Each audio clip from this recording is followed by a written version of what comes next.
Alright, we've had a good day of progress here. Got some real weird sign on the seal sleeve here.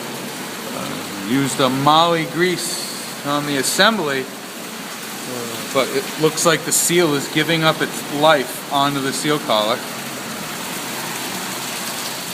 Cross that all off.